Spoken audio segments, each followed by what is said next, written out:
Hello, everybody, and welcome to Psycho Opinion. I got it right in there. Okay. As you can tell, it's a little different today. I have Robert here as my co-host. It's going to be just the two of us, him and I. Me and you. Liza is not with me today, but that's okay because the topic we have today is kind of more of a me and Robert topic anyway. So, our topic today is actually going to be urban legends versus creepypastas. Now I know especially if you're a little bit older, you're gonna be like, creepy what? What the fuck is that?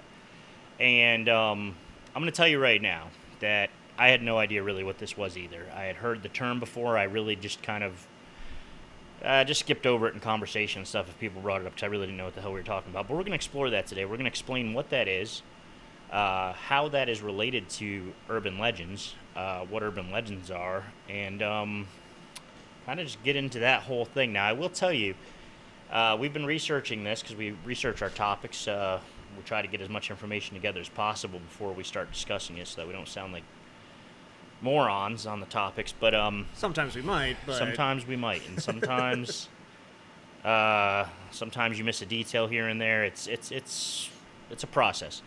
But I will say with this one, this is one of those areas that, I mean, you can just fall into the biggest fucking rabbit hole in the internet.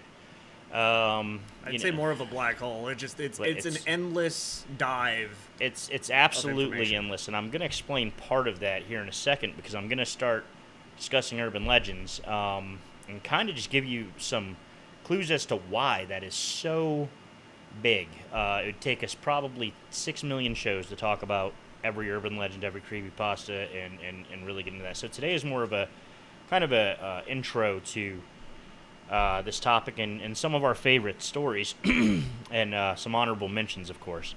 So I want to start this off by kind of saying urban legends. We all know what urban legends are, even if you're not familiar with the actual term.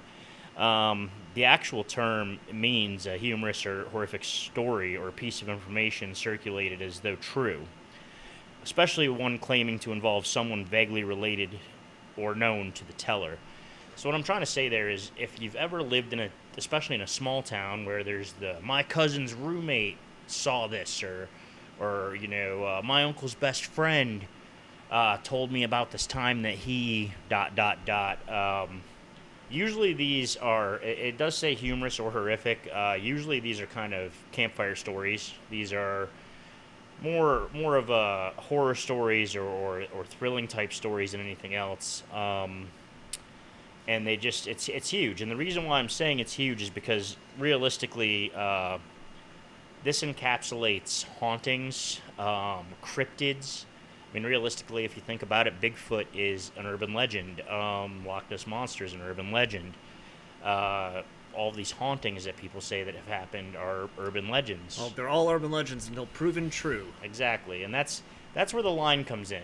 And even then, what we were discussing earlier is kind of where does the truth meet urban legend and how does that work? So an example that I like to use, and we've talked about on the show before, is Amityville Horror. We talked about this during the Warrens. Now, the events happened that led up to the movie and all of those things happening were true. Oh, yeah. Ronald DeFeo Jr. did kill his family. That did happen. That is an actual event. The man went to jail, etc., and so on. Now, all of the hauntings that happened in that house after that or pertaining to that is where we kind of hit the urban legend spot, because those things can't exactly be scientifically proven or proven to be 100% true.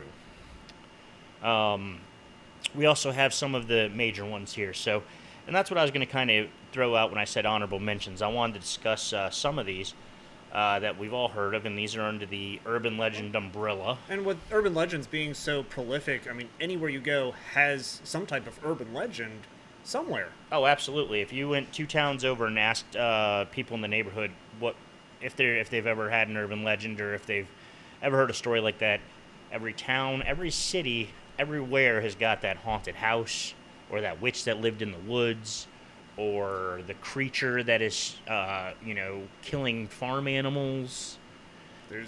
There's always something for every town and every province and every country. Yeah, absolutely. Haunted tunnels. I mean, the list goes on and on. And if you really dive into this, if you're ever sitting there bored one night and you're like, hey, I'm just going to look up and look into this urban legend thing, there's just thousands and thousands of stories, some more famous than others. I wanted to give you an example of some of these. And Bloody Mary. We've all heard of Bloody Mary. You say it 5 times into the mirror, and Bloody Mary appears. Is it 5 or Ooga 3? booga. I believe it's 5. It says specified number of times, and I think I've heard 3 and 5. That's why I stopped there for a second and paused.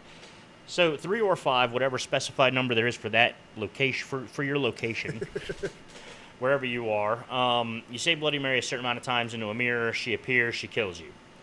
There have been movies on this, countless movies on this one, and movies inspired by this. Of course, Candyman, I'm pretty sure, is a variation of Bloody Mary. You can't look to another inspiration for Candyman. It's definitely 100% from Bloody Mary. 100%. Oh yeah. And then we've also had some of the other more famous ones that have been covered in some movies, such as Scary Stories to Tell in the Dark, the spider bite. Spider bites a person, lays eggs, person goes home, they notice that there's a little, something there.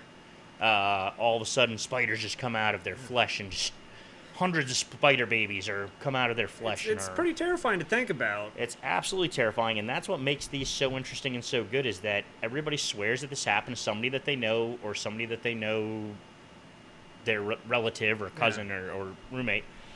And it's interesting because it is scary. It's absolutely, like I said, 100%. These are great campfire stories.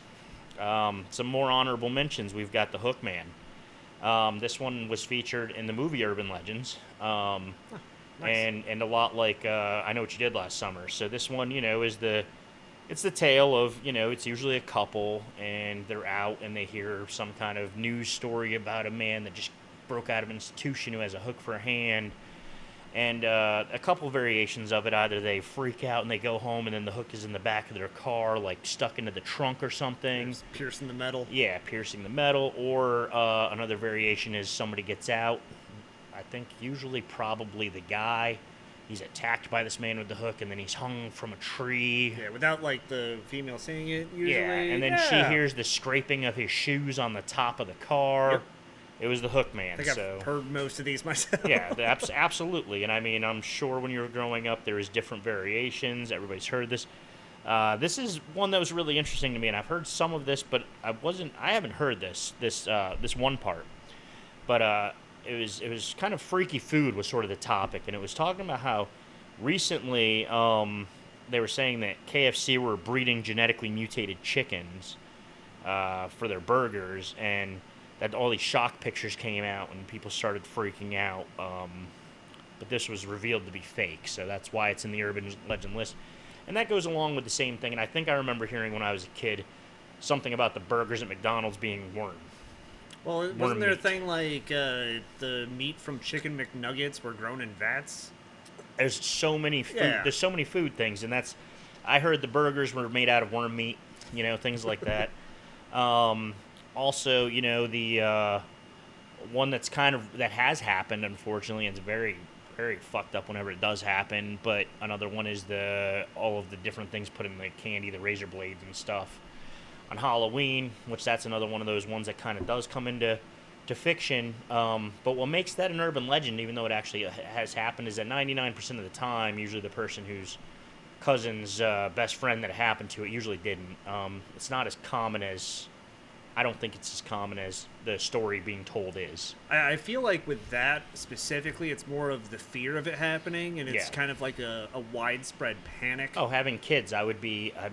Well, I heard this might happen. It's totally scary. And check my kids' candy. Even when I was a kid, me and my mother would sit there and look at all the wrappers, make sure all the wrappers were intact, and if there was a cut or something wrong with it, I wasn't allowed to have it. And I think that was a very smart decision on my mother's part. I kind of remember doing the same thing. It's been forever, but I'm pretty sure we did that too. Just keeping with the food one, also they made a joke about it in Urban Legends, but is Pop Rocks and soda?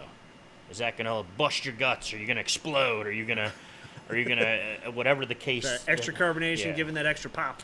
Yeah, I mean, it's give some more pop to your pop. There's so many different things there, and like I said, a lot of these are associated with these things. So the licked hand, I think is a really fun one. That's another honorable mention here.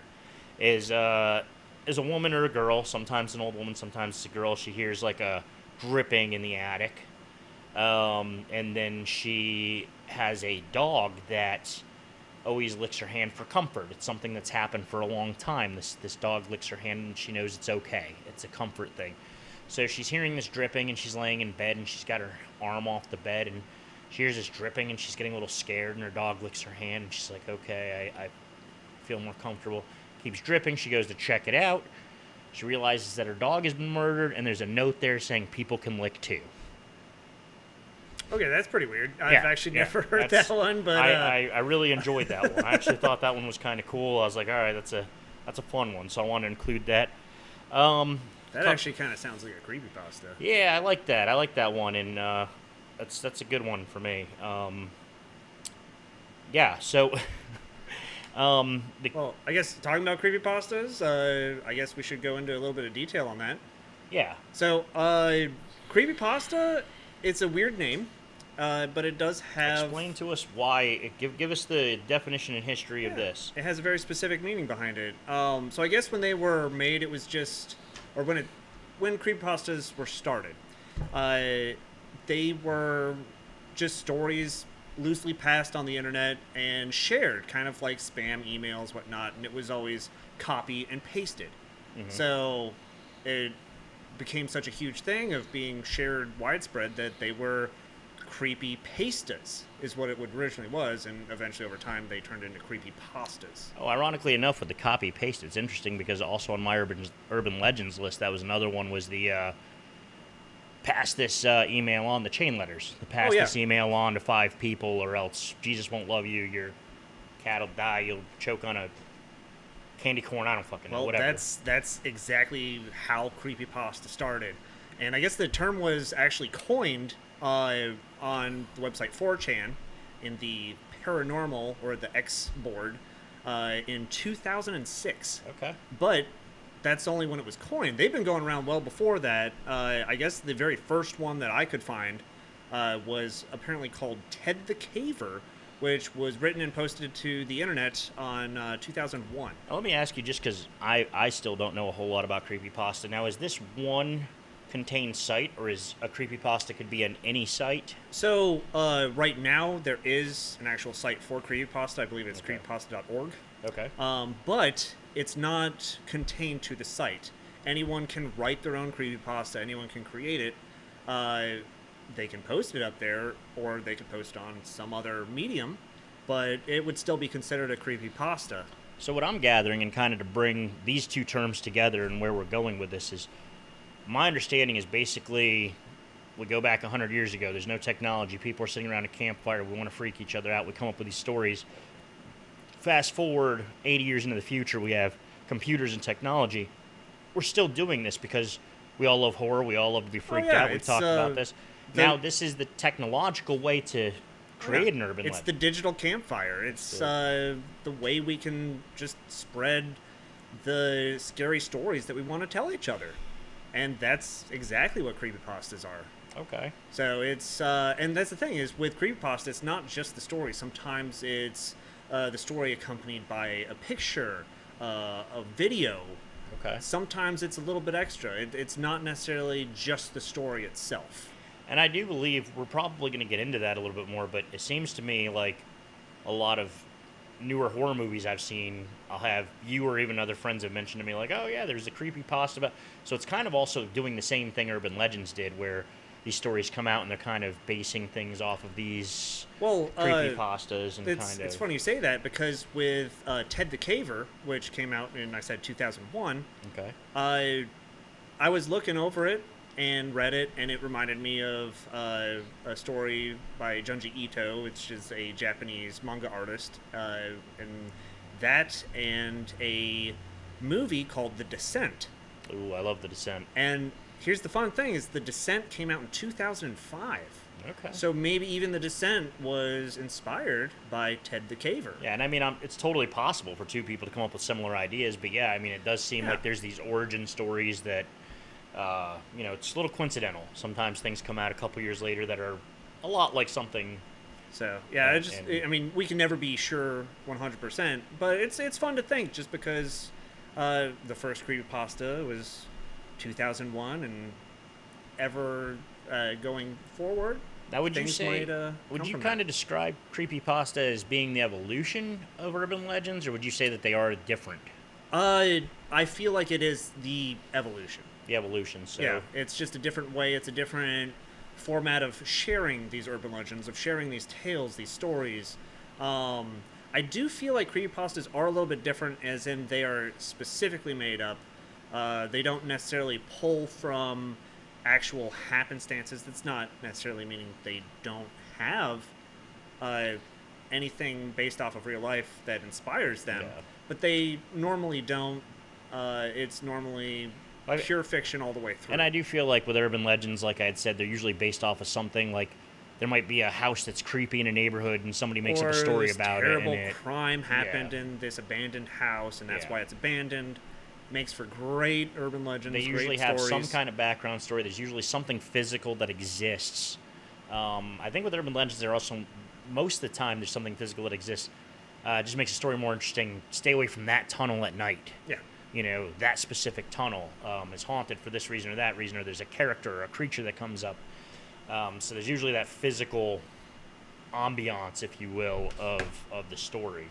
Yeah, and I guess with the modern technology with the creepypastas, it's instead of that physical location or whatnot, it's usually this creepy picture or this weird video, Yeah. something that's just tied in to give it the extra scare. Yeah. Okay. So that's really cool to think about. That as the evolution of urban legends. I mean, which is great because let's be honest, these days kids aren't going camping. Nobody's talking around the campfire these days because everybody's just inside on their phone, on the computer, and at least this kind of thing still exists Yeah, because and it's a they're lot of fun. I enjoyed it a lot as a kid. and they're super popular. I mean, you might not even know you're dealing with a story from a creepypasta. They're a lot more prolific than you think. I mean, like we've all heard Slender Man. That's probably the most popular Yeah, of and all the creepypastas. Definitely, and Slenderman's also one of those ones that comes around urban legend. I do want to discuss that in further detail towards the end because I have a little bit to say about Yeah. Slenderman. Well, I feel like that one it started off as creepypasta and then it became an urban legend. Yeah. So give us some more examples of these ones you. So what Ted the Carver? Or Ted the Caver, not Carver. Yeah, well, He could be a carver. Yeah. Carver in the cave. He's carving in the caving. What's he which carve? he actually does in the story. Okay. There's Jeff the Killer, the Russian sleep experiment, which I really that one stuck out big time for me. Looking up creepypastas, that's a solid one that my brain just immediately goes to. Like Squidward Suicide, Abandoned by Disney, The Smile Dog, The Siren Head, Sonic.exe, Ben Drowned. There's countless of them, and as I said, they're being written almost every day. See, I was looking more at the urban legend side. Like I said, we researched these videos. You were looking more on the creepypasta side. Do you have any favorites? Could you tell us, give us an example of creepypasta? So there was one specifically that I was looking up, just list them off, just so I can talk about any of them that we want to. And I looked up one called Candle Cove. Okay. Now, Candle Cove is a story about a TV show that would happen that there's no actual record of existing. And when I looked that up, I was like, I remember a show that was Candle Cove. Is this like a show that would come on like late at night or something that So, few people had seen? Apparently, with the creepypasta, it's usually like the kids were watching like Static. Okay. And it would be they were watching Candle Cove, which was a story. It's kind of like a Mr. Rogers' Neighborhood with the puppets and they're everything. watching Candle Cove. I might see it as Static. Yeah, But they're sitting there staring at Static like the little girl in The Exorcist. Candle Cove's on. So here's the fun thing: is there was a show on Sci-Fi called Channel Zero that actually their entire first season, their first year of production was completely dedicated to Candle Cove and the story of Candle Cove. So when I looked into it, I had known I had seen Candle Cove from something, and I almost completely lost my mind trying to figure out what it was, where I had seen this, because it's a creepypasta. It's not real. And what show was this on? Well, it was Channel Zero. Channel Zero. Okay. Which had a few seasons. It was like 4. These days you can find anything. I mean, check that out. Yeah. I feel like I'm probably going to check that out. This sounds pretty interesting. I remember really enjoying it. It stuck with me. I didn't even remember the show's name, but I remembered the whole story. And was it called Candle Cove on Channel Zero? Or was it just one of those things based on? Well, they literally called it Candle Cove. Okay. And that's what it's called in the creepypasta as yes, well. when it was first written, I guess it was first posted in 2009, and then like even Channel Zero, when that aired on Sci-Fi, didn't come out until 2016. Okay. So you have like the good 7-year gap in between, and it's obviously completely related. Yeah. Nothing to do with the original writer of the Candle Cove creepypasta. Sounds pretty interesting. So what did this do? What did the show make children kill people, or did in the TV show, it pretty much did. It wasn't the show. I guess it was kind of one of the watchers was psychically linking to someone who was making like a claymation little puppet show. Okay. And spreading it to all the kids around them, and they had supernatural powers. It's a pretty interesting story. Now, with the creepypasta, I believe it's more of they would see like weird, disturbing images mixed in with the show. Okay. And it was just there as kind of like a Mandela Effect, kind of. Okay. Overbearing more towards the macabre. So it didn't necessarily have an effect on people. It just kind of was an interesting thing. Now, I just want to say really quick, I'm sorry, because sometimes we say things like the Mandela Effect. I just wanted to explain that the Mandela Effect was, it's basically this concept that people remember things that didn't happen. Like, for example, Sinbad being in a movie where he's a genie. Yeah. That didn't happen. One of the but most important ones. But we all remember that. The Berenstein Bears versus the Berenstain Bears. Look up the Mandela Effect. That's really fun. I just wanted to just clarify that really quick. Also based off of Nelson Mandela, who we all heard died in prison, and then he was released from prison. Yeah, he actually was released from prison. He didn't die in prison. It's such the Mandela Effect is really interesting. We might actually do a video podcast about that. I would actually like to, now that you brought that up, I'd really like to discuss that further sometime, because it's just such an interesting concept. But until we get that video made, go ahead and check it out. It's just really cool, the Mandela Effect. Anyway, sorry, continue. But yeah, no, that's basically Candle Cove in a nutshell. Okay. I mean, going back to creepypastas, they're huge, prolific. Anywhere you go, there's something that is inspired by it. I mean, it's gotten so large now that there's actually other like websites and whatnot that contain their own world of their own creepypastas. So one thing that I've been following for a while now, at least maybe a few years possibly, is the Scp Foundation, which is, I guess, with all of the cryptids of creepypastas, there's this foundation, which is SCP, Secure, Contain, Protect, kind of like a government agency, the Men in Black, that come in and somehow secure these otherworldly, other dimensional aberrations, giant monsters, whatever, to the tiniest thing from the size of a mouse to something that could be like a living mountain. I don't know. There's literally thousands of them. Yeah. And it's, as I said, it's basically like a creepypasta, as they're coming out with them constantly. So yeah, and that's why it's so interesting. With just how big this whole topic is. There's just so many stories. There's probably thousands. It's only getting bigger for both of them. Would you say it's thousands or maybe hundreds of thousands at this point? Ooh, I would say thousands. Okay. I mean, like almost 2 decades of creepypasta, but I don't know. Like, that would be on, I guess, the Creepypasta website. Yeah. But literally anyone can make their own creepypasta, so maybe even that high. Yeah. And I mean, the creepypastas are really cool. I think for me, and I've just started getting into the creepypastas based on the discussion that we had, kind of, hey, let's talk about urban legends and creepypastas and what the difference is. I guess what appeals to me about the urban legends so much is kind of the realistic aspect, like we were talking about. I don't know. I like the idea of having a physical place I can go. You know, this place is haunted. There's a man that killed himself, and I'll say that I'll share that actually. When I was growing up, there was this haunted house where there's all these stories. I mean, I think that's the thing about urban legends. I think they get told so many times. It's like telephone. Things get added. Things get taken away. And it's just kind of like the story continues, but things get added and things get taken away. And there was this house, and it was this two-story, giant, beautiful house on the corner of one of the streets where I lived.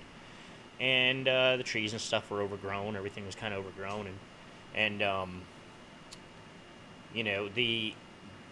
it was said that every night, if you sat there long enough, you'd see a candle get lit in the upstairs left side of the house window, and sometimes people would go there and sit there like all night waiting for it and everything like that. And super interesting story. Supposedly, a guy going around selling his wares was murdered and thrown in the swamp across the street from this house 80 years ago. And so you have to, there would be, legends about don't travel on this road at night, and the house is going to get you. And I don't know if there's actually a single deity or anything that would get you. It was more like just kind of this house would get you.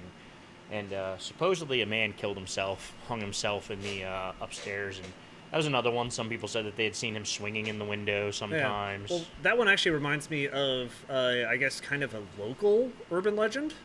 Okay. Which here, you go basically one town over to Little Washington, or actually Pactolus, which is right around that area. But it was Little the Washington, North Carolina. Pactolus lights. Okay. Which basically, I guess the story goes from back in, I guess it was the Civil War.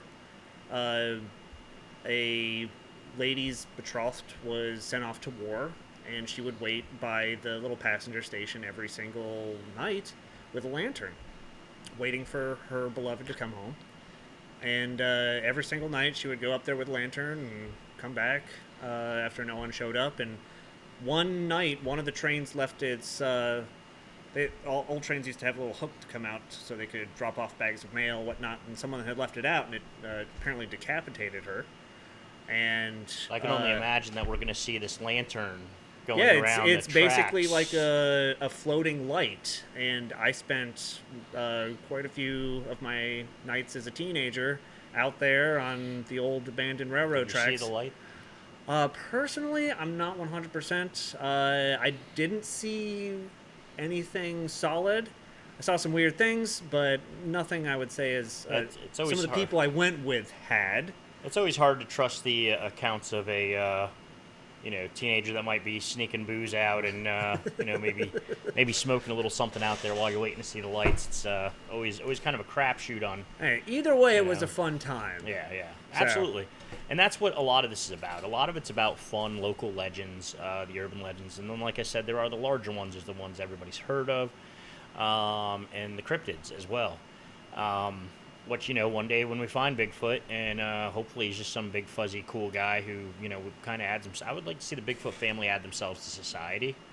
I think it'd be fun just to the fucking Bigfoot family moved in down the street. Yeah, go check out Sasquatch. Yeah, 3 roads down. I'm gonna go bring him a cherry pie. Welcome to the neighborhood. I mean, I would like to think maybe it'd be something like that. That'd be really cool. But I think once that happens, all of a sudden he's gonna be taken off the urban legend list because now it's a reality. So that's what these things are. They're the mysterious, the unknown, the interesting, the stories that people kind of tell, and of course, it's almost never firsthand. So, with that being said, I mean, I did have one or two more honorable mentions here, and of course, just to give more examples to the urban legend thing going on here, the Kidney Heist, we all have heard of that. Man is seduced by an attractive woman, or gets a call girl, or whatever the case is, wakes up in a ice bath. Oh, yeah. Kidneys removed. Down in Tijuana or someplace. It's always somewhere different. There's and I'm pretty sure that Oregon Harvesting has probably happened.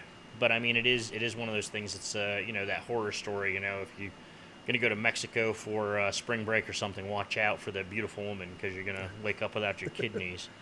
Location is another one, talking about a lot of these stories and bringing full circle back to The Exorcist, because I believe that was the situation there, is buying that house that turns out that it was on an Indian burial ground, or a cemetery that was moved, or some sort of burial ground, and the spirits coming through, and the haunting, and just the terrorizing of any of the Stephen King vibes you wish to partake. Yeah, and that's a classic one. We've seen that quite a few times. The chain letters, as I mentioned, was another note I had, and that was just spend this to 30 people by the end of the day, or else your cat won't love you anymore.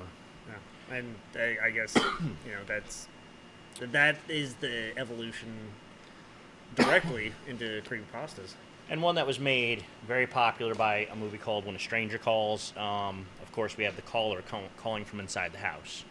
Oh, yeah. It could be a mother, could be a babysitter, usually a babysitter kind of situation. Just kind of, and some of these urban legends, they're almost like fables or those types of stories where, not all of them, but some of them. This one I think connects to that, where it's got that moral. The moral of the story is protect your children. Gotcha. We got the caller inside the house. He's gonna hurt your children. And then the last one I had up here was the Slender Man, and yes, the Slender Man came up under urban legends, popular ones that I looked up to use as examples here. And it also came up in Rob's research as creepypasta, because that's where it started. That's where it all began. I don't know if you had anything else you wanted to add on creepypastas. I mean, not specifically, other than comments from the peanut gallery. Okay.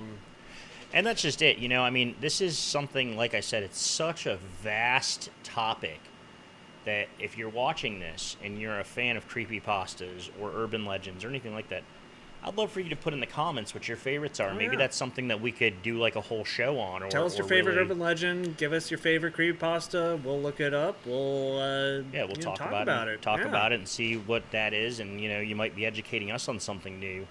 Because we're always trying to find new content, new things to discuss. And a topic like this, it's almost hard to know where to start.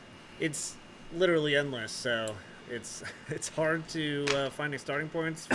It's hard to find a stopping point. And that's just it. And that's why tonight, our last topic here, if you're ready to move on, sir, is the Slender Man. And since the Slender Man started in the creepypasta universe, if you want to go ahead and get us going on that. Well, Slender Man, it started off, I guess, as a story. It's gone into movies, video games. It's in more upcoming movies at this point. Yeah, absolutely. I do have see him in TV shows. He's multimedia mogul at this point. And this is definitely something that's super interesting. If you're interested at all in this, we're going to get into more detail right now as we go. And you might want to learn more about Slender Man for yourself, because it's quite an interesting topic. But just cutting in here where Rob said, movies and things, I just wanted to, while we're on that, throw out a couple things here. There's a documentary film, documentary. I always say documentary. People give me crap. I just say it that way, documentary for you guys. Do your thing, man. Do your thing. Film on Slender Man called Weir, the Slender Man. It was released on HBO, March 2016. There's a Law and Order kind of based on Slender Man called Glasgow Man's Wrath.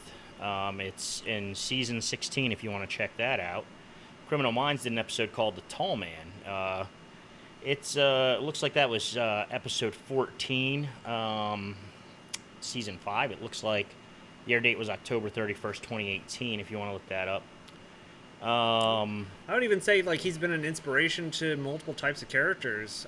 There's the Silence from Doctor Who, which is, I don't know if that was, I would say it's definitely after the creation of Slender Man, just because of how close it is. Did you have that information? When was Slender Man created? I don't actually. Something to look up. I know it's one of the... It was on Something Awful. It was Something Awful on the forums up there. Eric Knudsen created this. Look that up real quick. Just and yeah. completion of data. So, Slender Man, anyway, as I was saying also, on October 14th, 2018, a movie inspired by Slender Man's stabbing, which we're about to get into, called Terror in the Woods, aired on Lifetime. And on March 31st, 2019, another movie inspired by Slender Man's stabbing titled Mercy Black, which tells the story of two girls who attempt to murder their friend, believing that a spirit named Mercy Black will offer them a gift in return. And so, just to finish up here really quick on Slender Man was on Something Awful, which is another site, I'm assuming? Yeah, it's its own website. I got into Something Awful from their Photoshop Fridays. Okay. It's a lot of fun stuff up there. And I'll include a couple pictures, because we see Slender Man in different ways. He's seen always tall, slender figure, usually dark. Usually you really can't make out a face or see anything, and sometimes with tentacles. Well, he's always kind of hunting you, if you would. From the distance, you might not see him in person, but in that photo, he'll show up, or in when you pause a movie and that's a great or idea. Family film. And please elaborate. Show up. And as you're saying this, elaborate a little. Why is he? What are we scared? Why are we scared of him? What's he gonna do? Well, to my knowledge, he can. I guess he kind of gets. He's empowered by the thrill, by the hunt, by the fear that he induces. Character. Oh, most definitely. Now there are a few stories of him actually killing. What's the method? It's weird. It's always something different. Because usually his victims are either like young kids, or whatnot. And usually you'll find the bodies like impaled on a tree, on like very thin, small limbs. Goes into the whole slender. That's what I had heard Slender Man too. thing. Was kind of he would impale people and kind of let them bleed out. Yeah. Just leave them hanging for, I guess, someone else to find that he can haunt as his next target. It seems like definitely his weapon of choice is fear, promoting fear in you. Oh yeah, and traumatizing people. I believe that in some stories he can even talk to you mentally, telepathically, just to induce more of just a pure fear. Like a psychosis almost. Overall, it seems like this guy's duty in life, or what he'd like to do, is just scare the absolute shit out of you. Yeah. And that's kind of the point. And I guess the more he scares you, the more power he has, too. Did you find that date on when he was made? Yeah, it was 2009. 2009, okay. So he's been at it for over a decade. So yeah, looking at all these things are 2016, 2018. So yeah, 2009. Okay, so awesome. So this is definitely one that's holding on. And will continue to as well. Yeah. I don't see him losing any traction at this point. He's a good one. Definitely fits into both of those buckets, the urban legend as well as the creepypasta. Creepypasta. And copy paste. I have no idea. I'm still so new to the creepypasta. And it's weird because it does seem something I'd be interested in, even though I am a purist. I think that urban legends will probably be more of I like the ghost stories. I like the sitting around the campfire, talking about those things. And when I was a kid, I know that we did that a lot. Oh, yeah. I mean, that was a large portion of my childhood as well, especially with Boy Scouts, is you always had that campfire. And what stories are going to be told around it? And, we didn't share every single campfire, but every now and then someone brought something fun to the table. Yeah, absolutely. And it's literally the same thing. It's, I think I've heard about 35 versions of the Hook Man. Oh yeah. In my childhood. And that's one thing about a lot of these stories is the bigger ones, the bigger the story is, the bigger the urban legend is, the bigger the creepypasta is, the more details are out there that may or may not be true. The telephone, like I said, where it's like, well, I heard this, well, I heard that, it's so interesting because it's never an exact story. Like everybody's heard the same. It's always going to be a slight variation. Now I'm sure that some of the creepypastas, and I did look into the creepypastas, by the way, ladies and gentlemen. And I will also give you a warning before I sit here and say, hey, go check out Creepypasta. I will let you know that my experience with Creepypasta was I looked at a bunch. I went on the website. I looked at a bunch. I went through, kind of picked ones where the title seemed interesting to me. Some of them are the stupidest fucking stories you'll ever read in your life. And I just want to let you know, I'm not sitting here saying that these things are all gold. I'm saying that there is gold out there. There is definitely some good ones, but I mean, there was some where I was just like, I felt like I wanted a refund on my time reading the thing because it was fucking ridiculous. And I feel like with the creepypasta, it's the idea behind it that is the big thing. Yeah, okay, you do have your different stories that are written by who knows who. And that's exactly what I was about to say, is with you saying, creepypastas are this forum anybody can add. I mean, you're looking at all sorts of people of different ages, oh, yeah, different educational backgrounds, different, even from different parts of the world. So sometimes you might read something that doesn't make any damn sense to you because you're not from where they are and you can't relate to that. Yeah. Like, I know one specific creepypasta was the Momo challenge. Momo, and I'm glad you brought that up because I was thinking of that when you were talking about Candle Cove. Mm-hmm. It reminded me of Momo, and Momo I know about. I don't even remember where I heard about Momo from. I think it was talking to somebody else who has kids, and I have kids, and this thing is absolutely fucking terrifying. And if you'd like to, well, yeah, we've all. I'm gonna put up a picture of Momo, and I'm gonna tell you right now. I'm gonna warn you, this is a fucking creepy looking thing, and I mean, it's something you'll definitely not forget. I can't help but stare at the fucking thing, but I could definitely see some people being like, "That's creepy as fuck," and not ever wanting, like, wishing that they hadn't seen it. Well, good news, that statue no longer exists. That's the one, I guess, big thing that came out of the Momo challenge. The only real thing. And tell us about this Momo challenge, because I could add some pieces too, but this is really such a fucking terrifying thing for somebody who has children, especially. So with the Momo challenge, apparently this picture of the statue will, I guess, show up in children's videos like Peppa Pig, Bob the Builder, Coco Melon, like on YouTube and shit. Like, oh yeah, yeah, and it'll tell the kids to commit violent acts. But it won't start off like that. It'll tell them to do one thing, like jump up and down or something, that any kid can do. And if they start doing it, then it'll start getting more aggressive and more violent, more intense.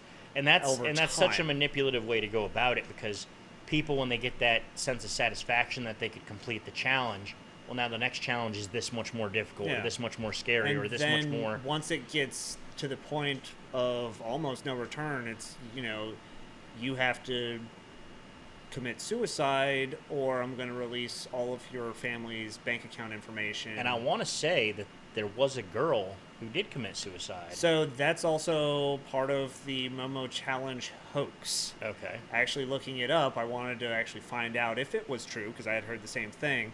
And it was posted in, I think, like an Indonesian newspaper that it happened. Okay. But no actual evidence has been found to link them. Okay. That's to great. Find any instances. Like, even YouTube has made actual comments saying, we've banned this. It's not allowed on our platform.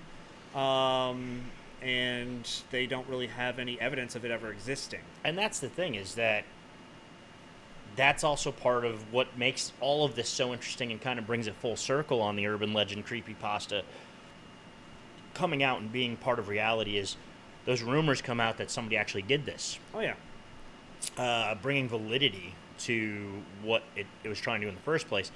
Now, with that being said, the Momo videos, the challenge was actually real. That was actually happening, correct? It was on these videos. So there has been at least one or two instances where someone has put it in video before, but on the widespread scale that it was supposedly happening, it wasn't on that that scale. It was only just a handful of videos. But the thing is that's scary about this, and I'm not one of these people. I really don't want my children or prefer my children to watch much TV, and especially by themselves. But if they're watching, an episode of their favorite Nickelodeon show on YouTube, yeah, and that's what and I'm saying. pop up. And that's why it's scary because, like, I was working at Dollar Tree. I was a store manager at Dollar Tree for a while, a short time in my life, and I would see parents come in there all the time, and they'd be shopping, and their kids would be like sitting in the cart or sitting in the corner of the store, and so many parents use that telephone as a babysitter. Or they'd have their own tablet. Yeah, throw on some videos, and it's like just the idea of somebody being able to put some scary stuff in there. I mean, I'm not the type where I really want my children watching a whole lot of stuff that I'm not aware of or that I'm not a part of or that I'm not watching with them. Anyway, but I mean, you got to watch out, and maybe that's why these urban legends are created, is to kind of tell parents, maybe you shouldn't use your phone or tablet as a babysitter. Yeah, it's not a digital nanny. Yeah, and maybe that's going to be the cause. Maybe that is the moral of the story, is that this thing will tell your child to kill you because you're not paying attention. I don't know. Maybe that's where it came from. Maybe it's not even that deep, but I just saw it all the time, and you it might be able to pull something deep from it, whether it was intended that way or not. Either way, the statue doesn't exist anymore. That's nice to think about. the thing was absolutely creepy. So something else there you might want to do more research on, because that's just about all I know about it or have to say about it. And the last thing is, and I know we've gone kind of back and forth, but I did want to go back to Slender Man because talking about, Momo coming into reality, kind of possibly being in the videos that your children could watch, things like that. Slender Man has reached the urban legend level, and it's another one of those situations where there was something that actually happened. Like I had said earlier, with Amityville Horror, those murders actually happened. There's that physical... There's a physical part of this, portion, yeah. and it adds validity to the claims, and it makes it more real and serious. And this is a scary thing, and this is, oh my God, parenting is so scary these days, because just some of the shit that happens and some of the things that kids do, it's wild and unbelievable at times. So I did want to share with you, just kind of going over the story really quick. And there are, like I said before, there are a couple of documentaries about these the Slenderman stabbings. What happened was, to kind of give you the information on that, on May 31st, 2014, so 5 years after Slenderman was born, this happened in the United States. Two 12-year-old girls, Anissa Weir and Morgan Geyser. These two 12-year-old, I want to say that one more time, 12-year-old girls. That's really young, yeah. Anissa Weir, or Weir, and Morgan Geyser. They lured their friend, Peyton Lautner, into a forest and stabbed her 19 times in an attempt to become proxies of the fictional character Slender Man. Yeah, that's excessive even for, like, a hate crime. That's insane. So this was supposedly their friend, and I don't know, I saw something on this when it first happened. I don't remember if they picked their friend for any particular reason. I think it just was a matter of these two girls were really into Slender Man, and I think she was an easy person to get out there. An acquaintance, yeah, like less of a friend, but somebody that they could easily lure out into the woods. They stabbed her 19 times, and I mean, honestly, this is almost a situation where it was almost a godsend that it was two 12-year-old girls, and the fact that I'm sure that they didn't stab her deep enough. Had this been a grown man stabbing a 12-year-old girl 19 times, I'm sure it probably would have been a murder. So it sounds like it was a murder already. Yeah, but it wasn't. So what actually happened is Lautner, she survived. She crawled. She was able to crawl. Luckily enough for her, I guess it didn't happen so far in the woods that she was able to crawl to a road where she was found, and she actually recovered after about a week in the hospital. So once again, hopefully, I think that would tell me also that those 19 stab wounds, probably most of them were superficial, or I mean, that's a lot of blood to lose, but I don't think they were, they probably didn't pierce organs too badly or anything. Yeah, it sounds like a start to the Texas Chainsaw Massacre. It's finding someone on the side of the road. It's absolutely. I mean, That's it's terrifying. It's absolutely terrifying. And in that situation, you don't know what happened. You don't know if somebody's going to come out of the woods after them. Whatever the situation is, it's absolutely frightening for the girl. It's absolutely frightening for the person that found her. It's absolutely frightening for society that this shit happens. Oh, agreed on all accounts. And so, luckily enough for her, she did survive. The two girls were found guilty, or they were actually Hope so. they were actually found not guilty. Whoa! By mental disease or defect. Sorry, Okay. not guilty by mental disease or defect. Which, when that happens, that doesn't mean you're not guilty. You can go home. That means that there's still a sentence to be put out. Which, in this situation, it's usually being committed to a mental health facility. Which is exactly what happened to these two girls. Well, give us the deets. Yeah, one of them was sentenced to 25 years to life, and the other was 40 years to life. Oof. In mental health institutions. Weir, who I believe was the 25 years to life, the shorter sentence, was granted early release, and she's going to be under supervision until she's 37. Being that this happened in 2014, they were 12. So we're looking at, 7 years ago? 19 years. She's 19 years old, let's say. She's going to be under supervision until she's 37. Looking at the details of that pretty much kind of means that, very limited access to the internet, probably supervision if she's on the internet. And I'm sure somebody working closely with her. I doubt she'll be out of anybody's sight for a very long. This was a very big deal, and I mean, of course, with a story like this, it's hopefully they're rehabilitated. Hopefully they understand that this shit is not real. Hopefully that they understand. Well, there's not many instances of something like this happening, to my knowledge. Bloody Mary made me kill these people. Yeah. Or something along those same lines. This is kind of its own weird standalone instance. Yeah, and I mean, it definitely adds it definitely adds an element of fear. I don't know what it's like in Waukesha, Wisconsin is where it happened. I'm sure that flipped that town upside down. I've never heard of that town, so it's probably a smaller town, and I can't imagine that they're over it yet.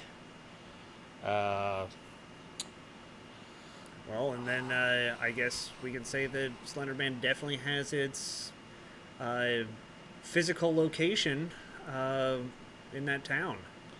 Yeah, I'm not entirely sure. And I think that comes off of the urban legend part. Because I was trying to see here in the details that I have written down. I'm not really sure if they were expecting some kind of gift, or I had also heard that they expected him to take them away somewhere better, I guess. Maybe be like a proxy to be like a student or become some type of... It said to be a proxy, but I'm not sure if it was that they expected some kind of... I'm not really 100% sure, and I'm not sure really if anybody's 100% sure exactly what these girls expected to happen. I'm sure they expected great things to come their way in order to sacrifice that crime, yeah. But yeah, that's pretty much what happened in real life, and that's why I wanted to focus on Slender Man a little bit when we brought up this topic and decided to do it, was because it really does cross the lines of creepypasta to actual event, urban legend.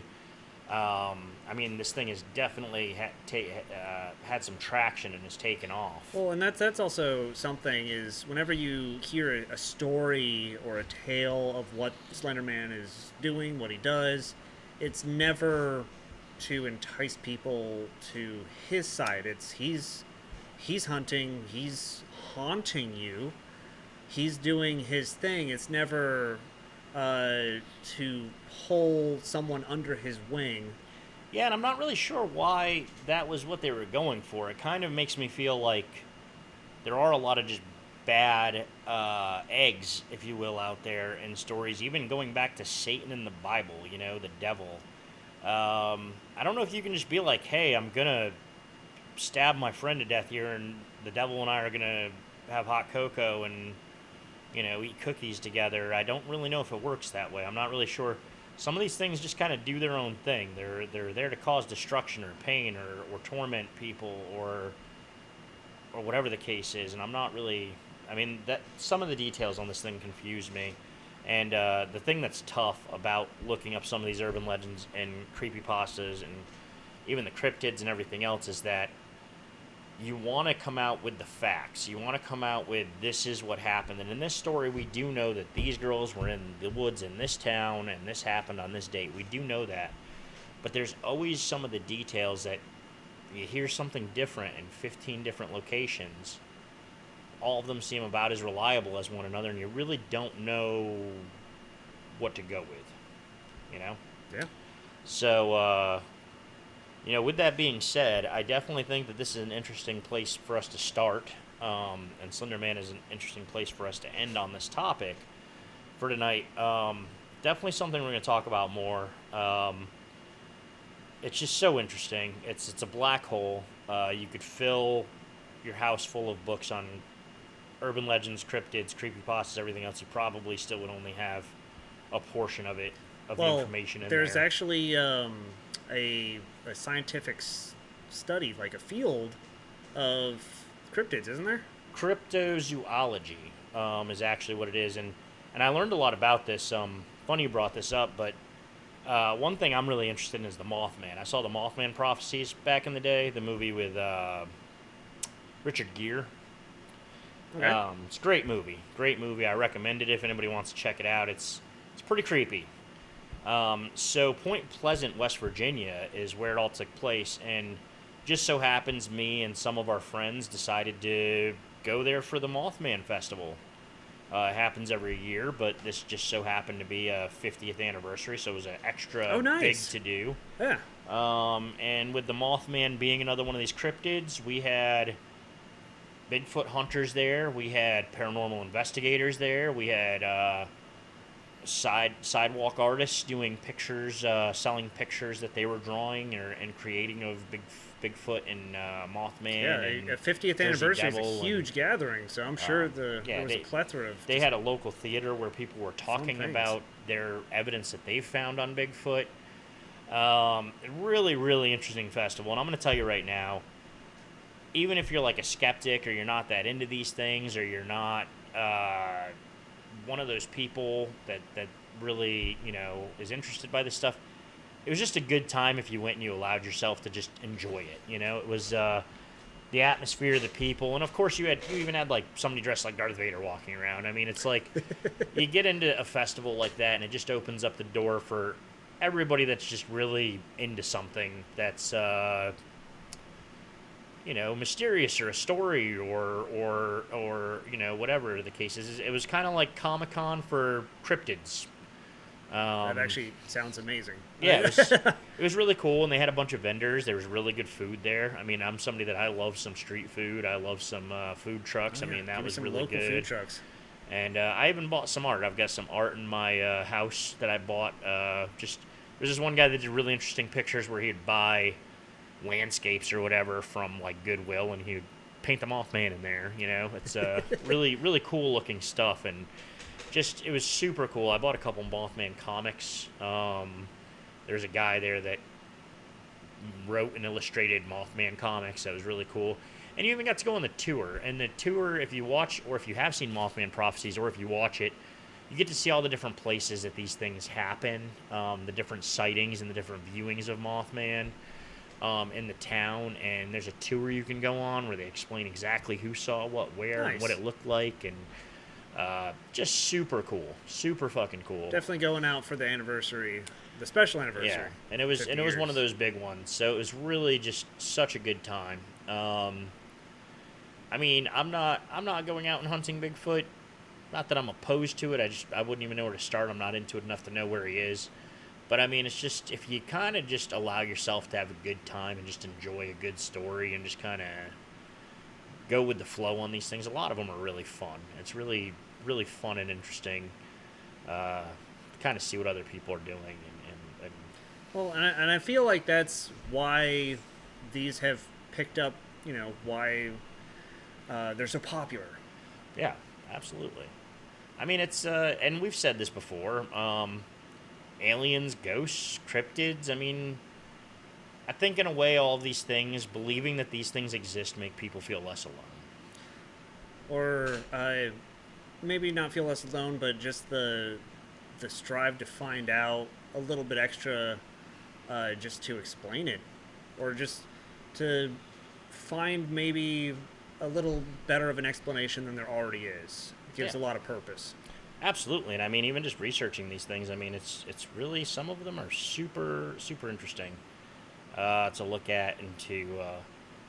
I wish that I had the time to come into these things and literally know everything anybody could ever know about Slenderman. Watch all these episodes and documentaries and everything else. But I mean, we would do a show once every 6 months if I deep dove that hard and that far, because there's just so much material. You can spend days on end just reading about it on the internet. We could literally just have a video of us, endless episodes of us in the search of Sasquatch. Yeah, search of Sasquatch. And I mean, actually, I just saw a show the other day. It wasn't great, but it was Jason Mewes, Jay and Silent Bob, Jay, and Jack Osborne searching for Bigfoot. Interesting. Really? Yeah, it was just a weird show. I forget what I even saw it on. I was going to take a nap, and I was like, I'll just throw this on. I mean, I'm pretty sure I'm okay if I sleep through it. And I took a nap. I didn't feel any regret from not seeing all of it. But I mean, everybody's in on it. Everybody's in on it. You know, you got Jay and that's a fun cast. Jack Osborne and Jay are out there searching for Bigfoot. So I mean, if anybody wants to sleep well tonight, just know that Jack Osborne and Jay Jason are on Mewes, it. Yeah. Jason Mewes and Jack Osborne are on it. They got us covered. So you don't even have to worry about it. Don't be afraid. Don't feel like you need to stay up and think about it. They're going to find them for us, and we'll know. The truth will be out there. The people will know. Well, hopefully they never find the Wendigo. Hopefully they do. I don't know. They're all right. So anyway, you know, we're hitting our mark here, so I'm going to go ahead and start to say my goodbye. If you have any comments you'd like to add, if you want to tell us about your favorite cryptid, creepypasta, urban legend, we'd be happy to include it in another episode or research it further. I mean, if you have a story you'd just like us to share, we'd be happy to give you credit if you'd like credit for your story. We're always interested in those kinds of things. And just, please like and subscribe, and we'll be coming out with more content like this if you enjoyed this. And please, like I said, please hit us up in the comments. I really enjoy that. Always. I really like we'll definitely be responding to them. So. We'll be responding and get back to you. And I hope you enjoyed the show and the information we had to provide. Until next time, have a great night, have a great day, whatever it is when you're listening to this, and make sure that you all take care of each other.